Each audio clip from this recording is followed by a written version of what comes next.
ہماری anti eviction پہ ہم نے ایک بل لائی ہے جو لینڈ کا یہاں ایک بہت بڑا مسئلہ ہے.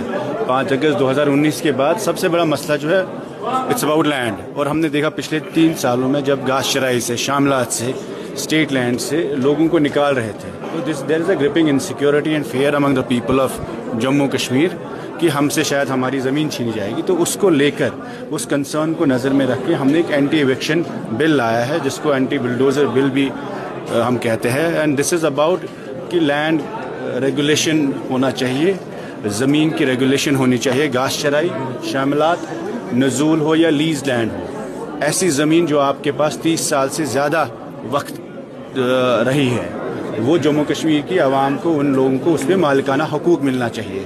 چاہے وہ مکان ہو، چاہے وہ دکان ہو، چاہے وہ گلمرگ پہلگام میں کسی کا ہوٹل ہو، ہر جگہ جہاں پر بھی جموں کشمیر کے باشندے کو کوئی زمین ہو، اپنے پاس ہو، وراثت میں ملی ہو، اس پر اس کو مالکانہ حقوق ملنا چاہے. تو وہی بل ہم نے اسمبلی میں لاسٹ ٹائم بھی ایک دیا تھا، اس بار بھی ہم نے دیا ہے، جس میں محبوبہ جی نے فاروق صاحب سے بھی ریکویسٹ کیا اور عمر صاحب سے بھی ریکویسٹ کیا کہ اس بل کو آپ اس ہاؤس میں پاس کریں. یہ زمین کا مدعا جموں کشمیر کے ہر عوام کا مدعا ہے. چناب میں، پیر پنچال میں، پہاڑی ہو، گجر ہو، ہندو ہو، مسلمان ہو، یہ مسئلہ سب کا ہے.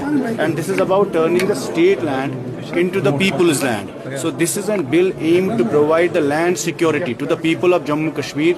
اور ہماری کوشش ہوگی کہ اس ہاؤس میں، کیونکہ سب نیشنل کانفرنس کے بعد نمبرز ہے، بہمت ہے، ان کے پاس ایبسولوٹ میجورٹی ہے، تو ہمارے 3 لوگ بھی ہے، باقی جو انڈیپینڈنس بھی ہے، everybody is on the board that there should be land guarantees security bill should be passed in this house. اور اس وقت ہم عمر صاحب سے بھی as a leader of house, speaker صاحب سے بھی اور باقی سب لوگوں سے بھی، جو نیشنل کانفرنس کے ہے، کانگریس کے ہے یا بی جے پی کے ہے، کہ یہ مدعا زمین کا ہے اور اپنے لوگوں کو، اپنی عوام کو زمین کی سیکیورٹی دینا یہ ہم سب لوگوں کی ذمہ داری ہے. جب ہمارے پاس حکومت نہیں تھی، ہم سب پریشان تھے جب یہاں بلڈوزر چلے، جب ہمارے پاس JCB لگے دکانوں پہ، مکانوں پہ، ہر شخص کٹھوا سے کشتواڑ تک، کیرن سے لے کر گریز تک، جموں میں، کشمیر میں ہر شخص پریشان ہوا. تو we are requesting everybody in this house that this bill should be passed and the PDP's land bill should be supported. اور وہ ہم نے ایک کنڈیشن بھی رکھی ہے جو راجیہ سبھا میں کل پولنگ ہونے جا رہی ہے. تو ہم نے ایک ایشورنس مانگا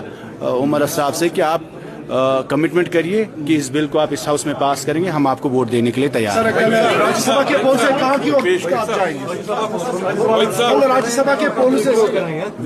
کل محبوبہ جی نے فاروق صاحب سے، عمر صاحب سے بھی بات کی اور کنڈیشن یہی تھی کہ آپ اس پیپلز ڈیموکریٹک پارٹی کی جو لینڈ بل ہے اس کو پاس کریے، اس کو سپورٹ کریے اور اس ہاؤس میں پیش کریے اور اس کو آپ سپورٹ کریے، پبلک کمٹمنٹ اناؤنس کریے اس پر. تو we will support, we want to support. ان کے راجیہ سبھا کے ممبر جو ہے، ہم اس کو سپورٹ کرنا بھی چاہ رہے ہیں، لیکن ان کے لیے، اس کے لیے ایک پبلک کمٹمنٹ بہت امپورٹنٹ ہے.